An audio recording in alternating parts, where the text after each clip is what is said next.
Entre lac et montagne, Radio Grand Lac, votre radio. Votre radio.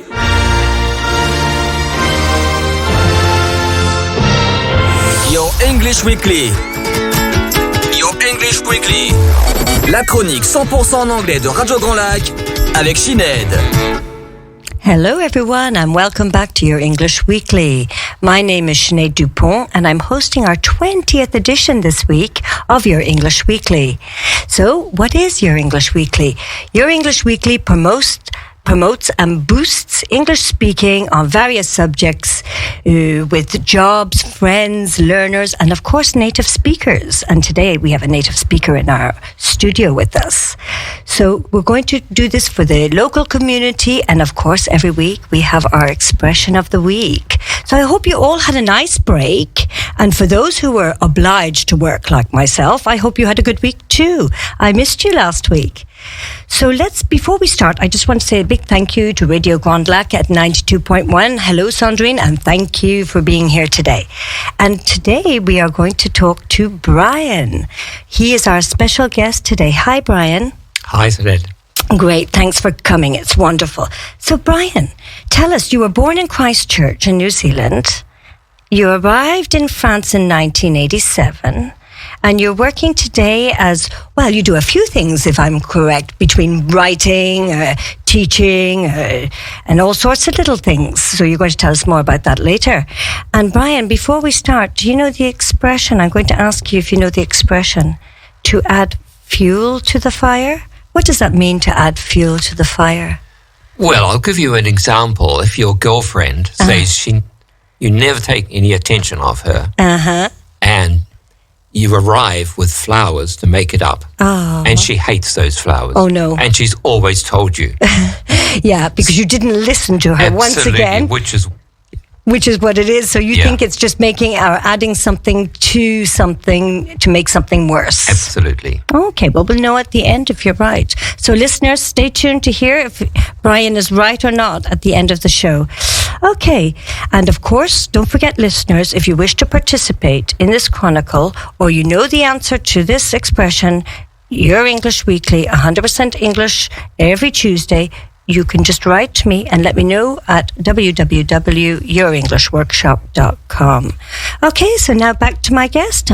Brian, over to you. Can you tell us a little bit about yourself? Can you introduce yourself to our auditors? Well, I'm Brian Lovell. Yes.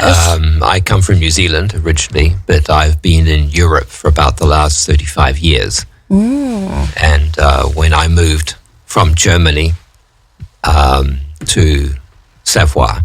Okay. That's when I started teaching English.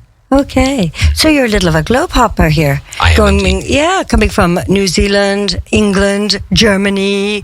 Oh, sounds great. Okay, so Brian, today we've decided we would talk a little bit about New Zealand and also about one of your books. But before we start, tell us about New Zealand. Apart from the All Blacks, could you tell our listeners a few things about New Zealand? Well, it's a small country with about 5 million people. Okay. And 30 million sheep. Which is well known for that. Yes, exactly. For Easter, we always like to have our New Zealand lamb. Yeah, absolutely. Okay. And earthquakes. Don't forget earthquakes. We are famous for earthquakes. Oh, really? Yeah. Okay. So tell us, what is unique about this island? Why would people want to go and visit this island? Right. First of all, I think the uniqueness is that there were originally no mammals. Okay. On the island. So the birds flew over from Australia or from wherever and found that there were no predators. Okay. So they just ate more berries and got fatter, lost their wings. And so it's a country of flightless birds. Oh, really? Yeah. No, you're joking, aren't you? No, I'm serious. Okay, never heard that before. But now, I know that you love students, and I know you've spent a lot of time with students, and I know that you've sent quite a few students over to New Zealand. So if we have some young people listening to us today, what would you suggest that they do and how they could go to New Zealand? What is a good manner for them to go? Well, first of all, I wouldn't suggest a student go there. because it's a very expensive place to actually study. So it's much better to go as a working holiday. Okay, and that's you can a good do tip. that before your studies or afterwards. And there's a shortage of people working there. Okay, so that's nice to know. So it's easy to find a job. Very easy to find a job, yeah. And automatically they will get 6 to 12 months working visa. Oh, would they? Yeah. Automatically. So and what about the language side? Do the New Zealanders speak good English, or do they have their own sort of dialect of English? Oh, our English is brilliant. Everybody else is wrong. Okay, yeah. I get it. That's typical of Brian here. Okay, so is it easy to travel in New Zealand? Like, for example, if somebody arrived there, can they get trains, renting cars? How would you suggest that they visit? Do they stop in Christchurch, for example, they find a job, they install themselves, and then they go from there? Or do they just, I don't know, rent a mobile home, or not a mobile home, but a camping car, and take their camping car across the island? What do you think? Well, it depends what they want to do. I would suggest that they immediately settle down and find somewhere to live. So get with flatmates, get a job, and just immerse themselves in the country, and also improve their English. Of course. To start off with. And as far as moving around, if there's one person, it's cheaper to fly. Okay. Of course, hitchhiking is still quite common, and that's the cheapest of all. Of course. But other than that, if there's a group of people, you can hire a van or a car and travel around. Okay, nice. And what will they experience travelling around New Zealand? Well, the thing is, it's a very compact country, and it's got absolutely everything. Okay. So, this is why filmmakers love going there, because you can just go down the road and find a mountain, you can find a geyser, you can go whale watching. It's all there. And there's nowhere else in the world which actually has that. Oh, it does sound very unique, all right. It does sound unique. And do you have any tips to give us? Like, we know it's an expensive country, so do you have any sort of good tips that we could have? Like, I know you just said hitchhiking is cheap, but is it good to take public transport? Is it better renting a car with other people? Is it better booking things in advance and organising your itinerary? I don't think there's any point in organising things in advance unless you're just going for a holiday. Unless you're going to see the All Blacks too. Well, that too, exactly, quite. But I think if you're young and you're going on a working holiday, there's no point in organising anything in advance, because you will meet people and they will suggest going somewhere, and then you just play it by ear. And then you just go with them. Absolutely, okay. Yeah, so it's very relaxed atmosphere. Very much so, yes. Okay. And what is one of the most beautiful points for you in New Zealand? Like, is there a special place? Is there a special landscape, a special I think it's mountain? the beach. It's the beach. Yeah. Why do you say that? Because everybody lives near the beach. So it's part of the environment. Okay. That's what you do. Is that why they're called Kiwis then? Because what's the beach and the Kiwi? There's nothing connection with them, is there? Well, the kiwi is one of these fat, flightless birds. And so it just was it's the emblem of New Zealand. I know that, yeah. And so they simply call people from New Zealand Kiwis. Yeah. Okay. Nothing to do with the fruit. Because we don't call the Irish a leprechaun just because he comes from Ireland. Yes, but then again, the leprechaun is imaginary. We actually do have these birds. That's true. That's true. That's well said, Brian. Thank you. And so, what are New Zealanders famous for, apart from rugby, of course? So I'm not allowed to talk about Brian is a big rugby man, and I said he could not talk about rugby today. Well, the thing is that, given the size of the country and the small population, it's outrageous just how well we do at sport internationally. And even to the point that in the last Winter Olympics, we got 2 gold medals.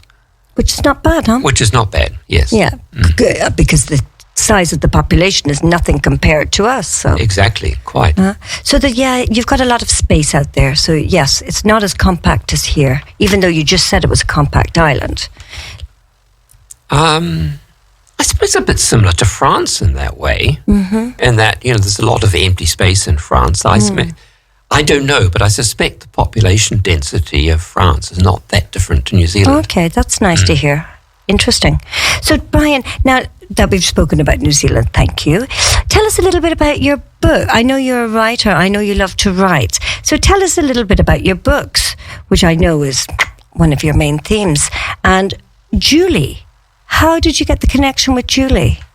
Well, Julie is your first book, if I'm correct. Is that right? No, Julie's my third book. Oh, excuse me. Yeah. But I originally started with the legend of the dent du chat. Okay, the cat's tooth. Okay. And then reading through that, of course, Lamartine, when he was in aix-les-bains, he met this girl called Julie. Okay. So that's why the woman who is the major personage in this book is called Julie. And that's where that comes from. That's where that comes from, yeah. Ah, very interesting. So it's set in aix-les-bains and the Lac du Bourget. And I wrote it in English, like all my books I've written in English. Okay, so that's nice for people to hear. So if you want a book, you can go on to, Brian, do you have a website? Yes, I do. Yes. Okay, so you must tell us a little bit more in a few minutes about that, so that if people are interested in finding more about your books, that they can go on and order one maybe. Yes, it's a bit difficult, but I'll think about doing this better. Something. Okay. But what I'm doing at the moment is translating it into French. Okay. And so I'm hoping that I'll be able to find a French publisher at the end of the day. Oh, me too. I hope you do too. And then people could read it in French. Well, or English would be better. Yeah, I think English is good because, I mean, that's what it... Well, I mean, your English Weekly talks about English, of course. So, you know, it's nice for people to be able to find people who have lived here, who know something, and they've written in their native language. That's sort of a nice connection, I find. Anyway, so I know that you love this. And so how many books have you written, Brian? You are on book number what now? Well, I've completed 5 books that I've self-published. Okay. And sold some of them. And I've got 2 more that I'm currently working on. Oh, wow. Do you want to tell us a little bit about them? Well, one is, amazing enough, it's vaguely connected with you. Oh, my gosh. Yes. No. Listeners, so I didn't know anything about this. So. I won't tell you about that one. No, because I'll have to read it for myself. Oh, my goodness. Okay, makes me a bit scared already.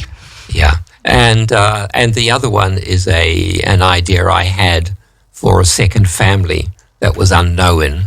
And the man dies, and that's when his children discover that he had a second family. Oh, that's so funny. Yeah. Says Sinead. I'm not sure that's very funny, Brian. A little bit scared already about that one too. Yeah. No, but it's good. It's very good. Thank you, Brian. So, Brian, just a few... we've got 2 minutes left, so just before we finish, I want to thank you for coming and sharing your story about New Zealand and your books. So if people want to find out more about you and they want to find out more about your books, where can they go to find out? Well, I actually removed some of the books from the site because originally publishers were interested in you having a presence on the web. Okay. And now they don't want you to have a presence on the web. So I deliberately took them out. But I haven't been able to find any publishers in England because it's very, very difficult to enter the market. Of course. Particularly if the book is about France. Yeah, and all your books are about France. No, but I suppose that half of them have a sort of a French influence to them, a background. Yeah, of course. Which is why I did the translation. Okay, so thank you so much, Brian, for all of that. And thanks so much for coming and sharing your experiences with us and talking about your books. And for the anecdote, everyone, Brian was one of my first business partners. And at the beginning, as I said, so I'm a bit scared about what he's going to write about me. But anyway, I hope you enjoyed listening to Brian today. And of course, if you have any questions, you can send me a message and I'll pass them on for him. Thanks, Brian, for coming. Now, let me get back to our expression. Add fuel to the fire. So you are right, Brian. So it is adding something to make a situation worse. So for example, Sinead started laughing during the moment that Brian was arguing with Sandra, for example, and it just added fuel to the fire. Anyway, listeners, thank you so much for listening to Your English Weekly this week, and don't hesitate to send your suggestions or your requests, or if you wish to participate in this chronicle. And before I finish, I just want to congratulate, we have today a new chronicle starting with gardening. So get out your handy little hands to start your gardening with Alan George, who is going to be doing this from 2:15 to 2:30, and then of course tonight from 6:30 to 7:30 there you've got Sportez-vous bien, which I would presume we could say sport is good for you, with cyclism today. So that sounds very interesting. Anyway, stay tuned for all the little things that are happening, and thank you again, Brian, for coming. Thank you very much. Bye, Sinead. Okay, thanks, Brian. Bye.